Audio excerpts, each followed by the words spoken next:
Hi, this is James O'Keefe. I'm captain of the Massachusetts Pirate Party, and I'm joined by, as always, Malt, Joe, and Steve. How are you folks doing? Splendiferous. Fine and dandy like lemon candy. I'm doing all right.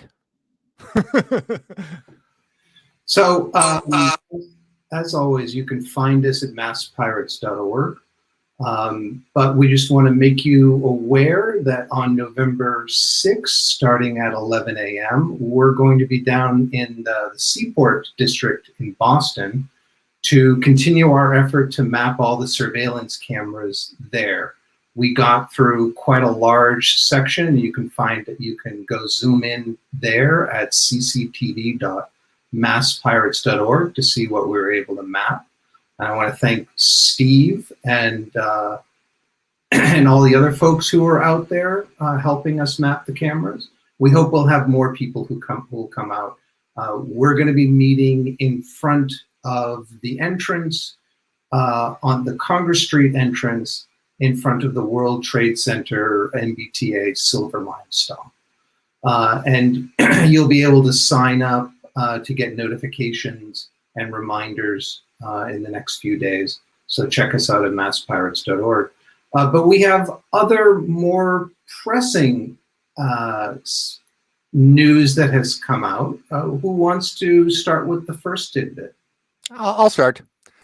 This is the story comes out of Missouri, and it's depressing. It's just it's depressing, and it's short-sighted, and it's really an illustration of what not to do when someone discloses a vulnerability in your website.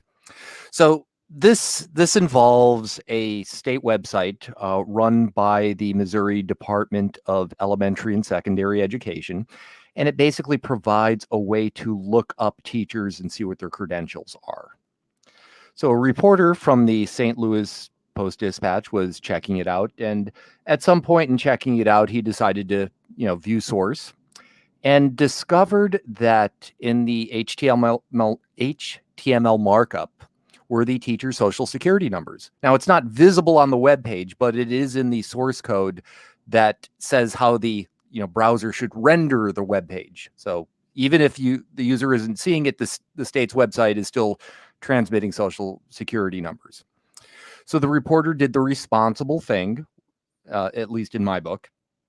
He contacted the state agency that runs a website and told them about it, and said he would not do any reporting on it until they'd had a chance to fix the vulnerability. So this was a response, in my book, a responsible disclosure.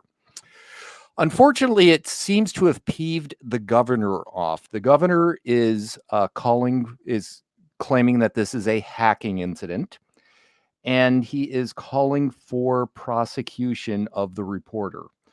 And the justification for this is the governor's belief that the reporter would eventually write a story and dump on the state or something like that.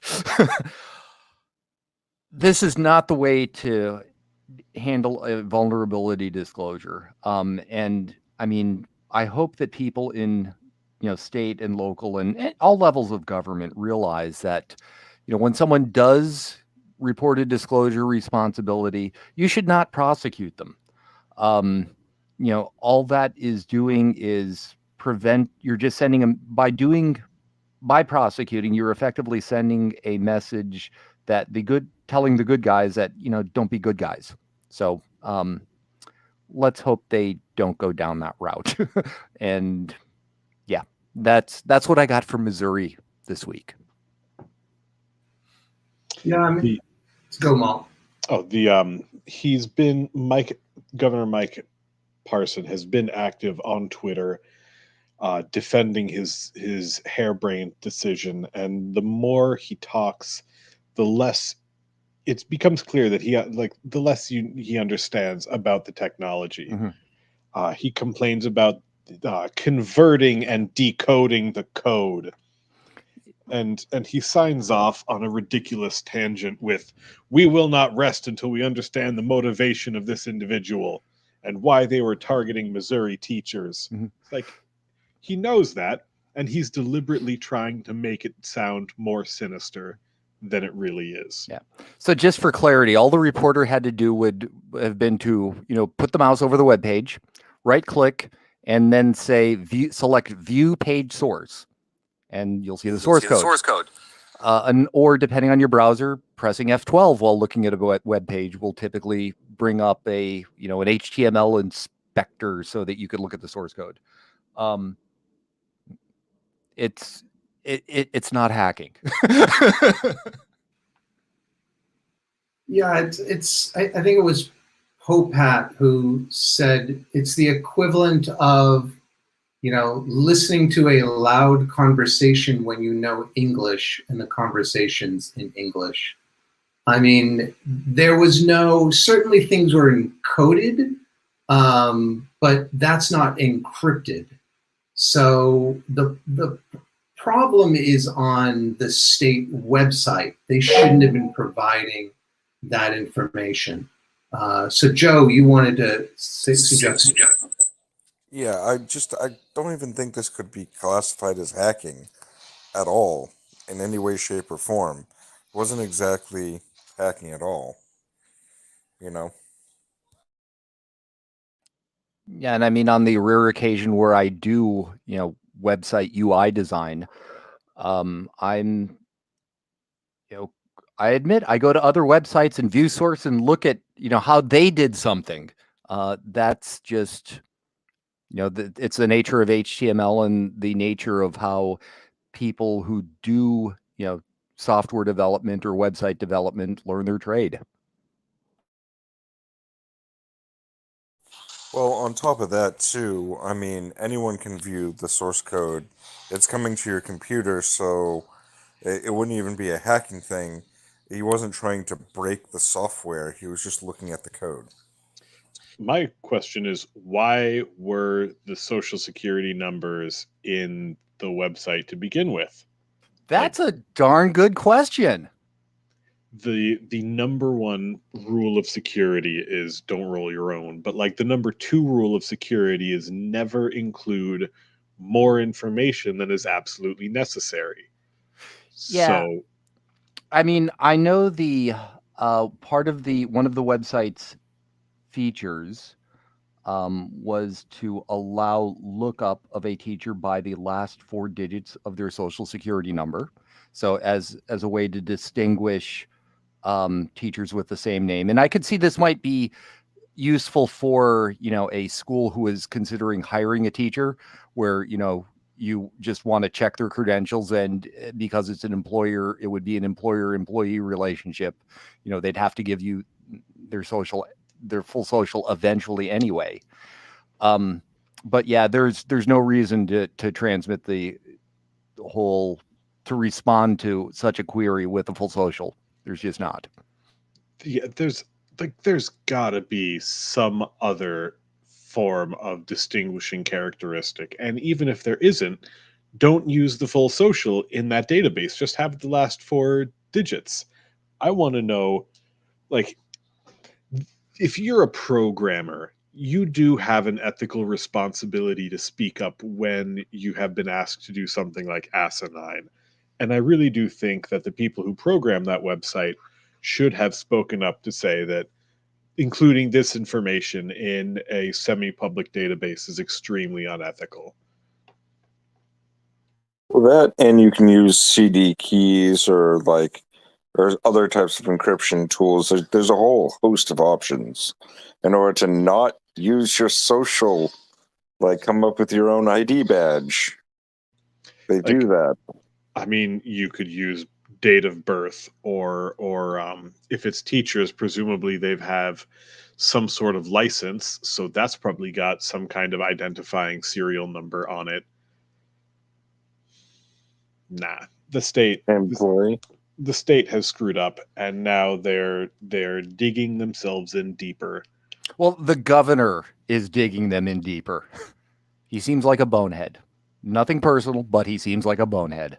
No, I'll make it personal. You're a bonehead, Mike. Well, Yep. at least in some good news, there's at least they're doing something right in Massachusetts. Before we go on,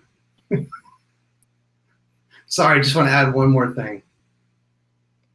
And Go that for it. is back in 2019. I know it seems so long ago. I was invited to Code for Boston to give a app privacy workshop, and I'll put a link in the description and I'll include it in the chat. If you are a programmer or you're working on a website for a nonprofit or even for a corporation or something, there's the slide deck and the videos are useful in terms of how you can protect the privacy of your users and of the data that you have. First rule is don't gather data you don't need. But there's a lot of interesting, useful tidbits, and we'll put it in there for you to look. And as always, if you have any suggestions for how we can improve the talk, please do suggest it in the comments. So thanks, Joe. Sorry to interrupt. No worries. And that is always good feedback. But yeah, no, at least we're doing something right in Massachusetts. There's a bill. It was S2557, I believe, and it's something that we're doing right as far as education and talking about genocide. And there's a whole bunch of other stuff. Malt, you were looking into this, right? Yes, I briefly perused the text of the bill. I like this. What it does is it establishes a fund to aid in the education about acts of genocide. It sets aside and prioritizes money for economically disadvantaged communities, also communities that have recently experienced an act of terror or hate, which I thought was quite thoughtful. And it seems to me a way for the state to push back against the astroturfed anti-critical race theory hysteria that the right has been seized in. It it codifies the importance of teaching about genocide and the factors that lead up to it, which is really important because we're living in one of those eras. Absolutely expect to see right-wing pundits to make a lot of hay of this, but the text is up on the website maLegislature.gov/bills/192/S2557. You can read the whole thing. It's honestly not very long. But yeah, it establishes a fund. It establishes the reporting requirements for schools who get the money, and Section 2 expands a few pre-existing laws about education to include genocide education in things that can receive funding. So all in all, this is a really good bill that should, one, teach our kids impartially basically what has been done. I think there was a major focus with World War II's Holocaust and genocide, but not necessarily limited to. Yeah, it includes a definition of genocide that defines genocide as not only killing, but also causing serious bodily or mental harm to members of national, ethnic, racial, or religious group, and deliberately inflicting conditions of life on a national, ethnic, racial, or religious group. So this is definitely something that can explicitly cover some of America's own acts of genocide, which is, which is huge. Ultimately, that's the hope. Yeah, we basically when it, I think the thing we have to say is, yes, we did that too. I would, yes, we are still doing that, but that's splitting hairs at this point. I mean, COVID did hit the Navajo Nation particularly hard. So yeah, 90% of Native peoples were killed or died due to disease because of European invasion. So yeah. Any other topics to discuss? No, I think those are the most important. There was one other bill that is coming up that I think is very, very important, which was Bill S-46 or 48, which was the Privacy and Decency Act. Massachusetts happens to be one of the leaders in protecting your rights online. So we should definitely call up and harass our senators to say that we support keeping our information safe. So that way our information is by law safe. And then that way if somebody breaches your information, steals your information, you can seek a tort, you can seek a remedy through the court system and at least get some monetary if somebody, or monetary and criminal if something were to happen to you. Sadly, we can't make them walk the plank. Worcester, It was- I'm not joking. It was S-46, S.46. Yeah, unfortunately, the state's website seems to be a bit slow. Yes. yeah, it is. It's taking a while for stuff to load, but it will load. Just hang out there. Worcester has an upcoming municipal election on November 2nd. Check your emails. I will be issuing an election guide fairly soon. We've got a lot of good independent candidates for both city hall, city council, and the school board as well. So, yay! What are the hot?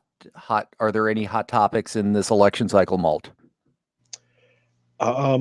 So one of the candidates got up on Facebook and straight up said that homosexuality is caused by demons. Ah. There's also sorry, you were. I was going to say probably not someone I'd vote for. Nope. Nope. Not someone anyone should vote for. There's this movement in Worcester, Opt Out, which is an anti-sex education wingnut bunch, which I didn't realize, but their logo is a reference to the Pornhub logo. It's the black and orange Opt Out. Not a site I visit, so the reference was lost on me for about a year. And there was a city council candidates forum, and a bunch of them showed up with signs, despite that being against the rules, and tried intimidating folks.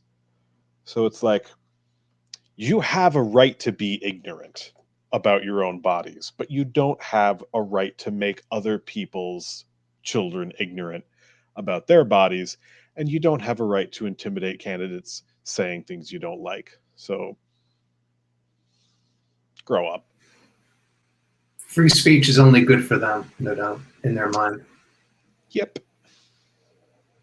One other thing I'll mention, we had our tech meeting last Saturday, and Nick has done some great work pulling in the Office of Campaign and Political Finance database into Splunk and being able to search it. We found some idiosyncrasies, or at least we found one weird idiosyncrasy that we'll be notifying with CPF about.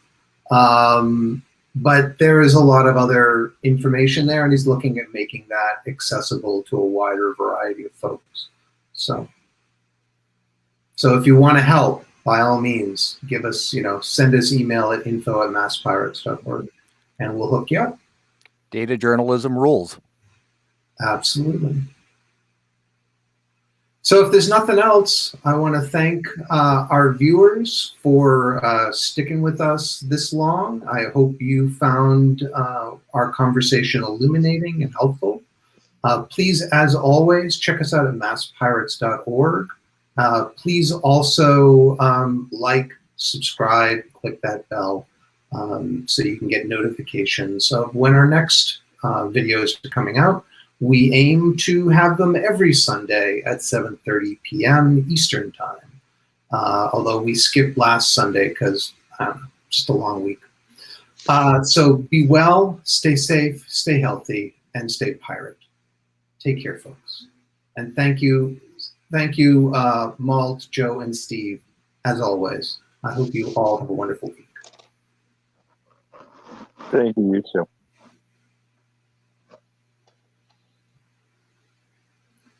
And we're done. Woohoo!